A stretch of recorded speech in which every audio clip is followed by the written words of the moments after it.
एक समय की बात है। किसी नगर में राजा और रानी रहा करते थे।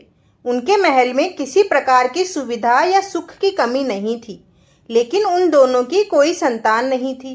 इस वजह से दोनों काफी उदास रहते थे।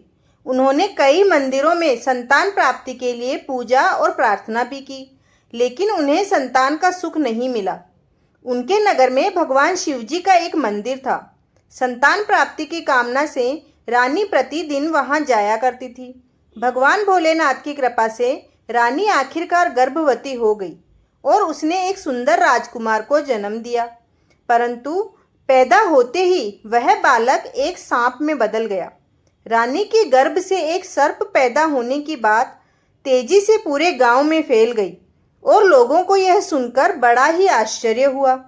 राजा को उनके मंत्रियों और सलाहकारों ने यह सलाह भी दी कि इस सांप को घर में ना रखे। वह या तो उसे मार दें या मरवा दें या फिर जंगल में छोड़ आए।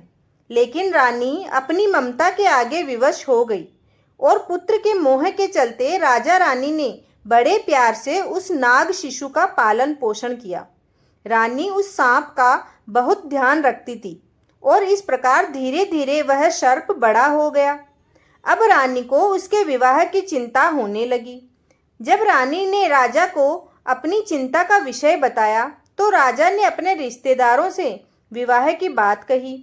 यह सुनकर सभी रिश्तेदारों ने मदद से इनकार कर दिया। अपने बहू की तलाश में राजा दूसरे नगर में अपने मित्र के पास पहुंच गए।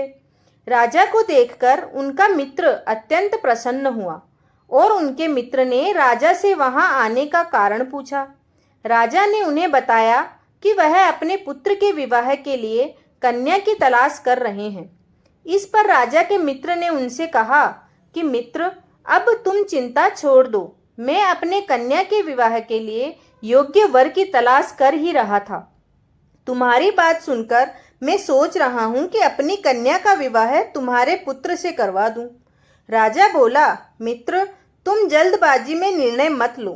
पहले तुम मेरे पुत्र से मिलो, देखो, उसके बाद ही निर्णय लो।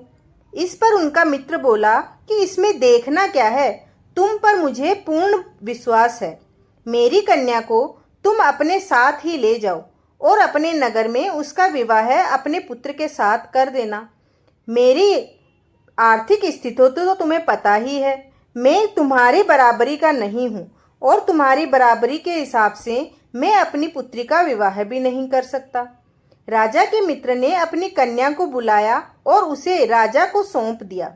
कन्या अपने पिता का आदेश मानकर राजा के साथ उनके महल चली गई।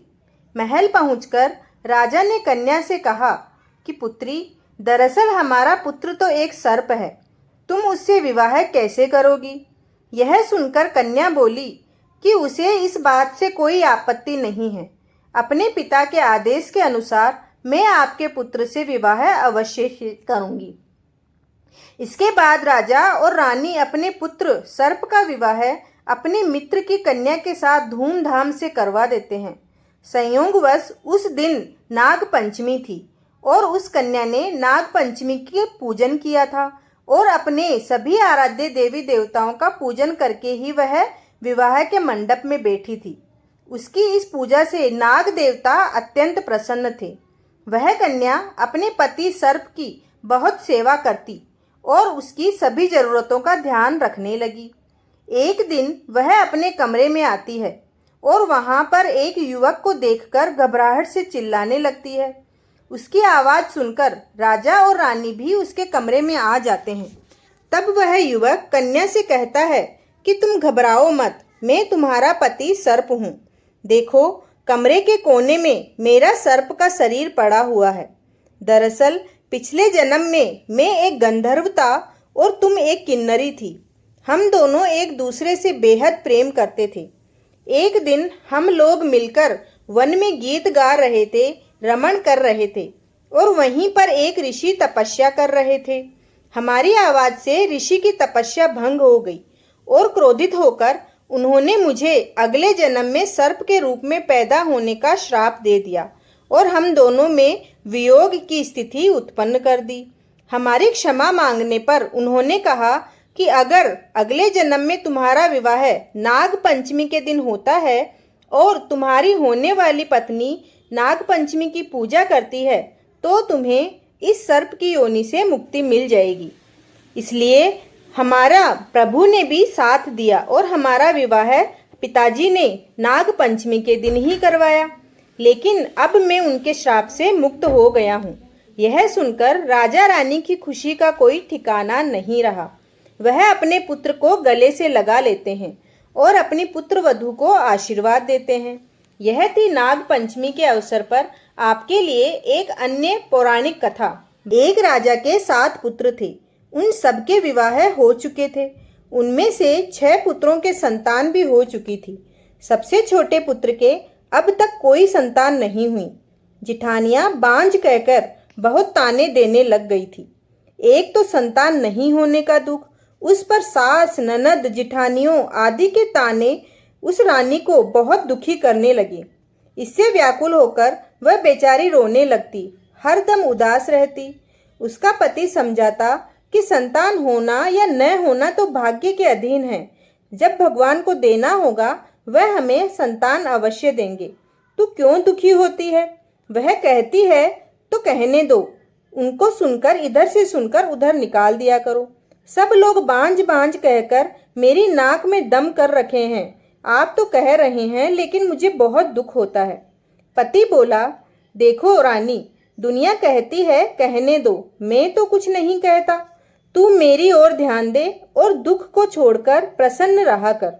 पति की बात सुनकर उसे कुछ सांत्वना मिलती, परंतु फिर जब कोई ताने देता तो वह रोने लगती थी। इस प्रकार एक दिन नाग पंचमी आ गई। चौथ की रात को उसे स्वप्न में 5 नाग दिखाई दिए। उनमें एक ने कहा, अरे पुत्री, कल नाग पंचमी है। तू अगर हमारा पूजन करे तो तुझे पुत्र रत्न की प्राप्ति हो सकती है। यह सुनकर वह उठ बैठी और पति को जगाकर स्वप्न का हाल सुनाया। पति ने कहा, यह कौन सी बड़ी बात है? 5 नाग अगर दिखाई दिए हैं तो 5 की आकृति बनाकर उसका पूजन कर देना। नाग लोग ठंडा भोजन ग्रहण करते हैं, इसलिए उन्हें कच्चे दूध से प्रसन्न करना। दूसरे दिन रानी ने ठीक वैसा ही किया और नागों ने प्रसन्न होकर उसे पुत्र वधू होने का आशीर्वाद दिया। नागों के पूजन से उसे 9 मास के बाद सुंदर पुत्र की प्राप्ति हुई। इस प्रकार राजा के पुत्र और पुत्र वधू दोनों को नाग पंचमी की पूजा करने का फल मिला। भक्तों, यह थी पौराणिक कथा। अगर आपको ये कहानी पसंद आई है तो चैनल को जरूर ही सब्सक्राइब करें।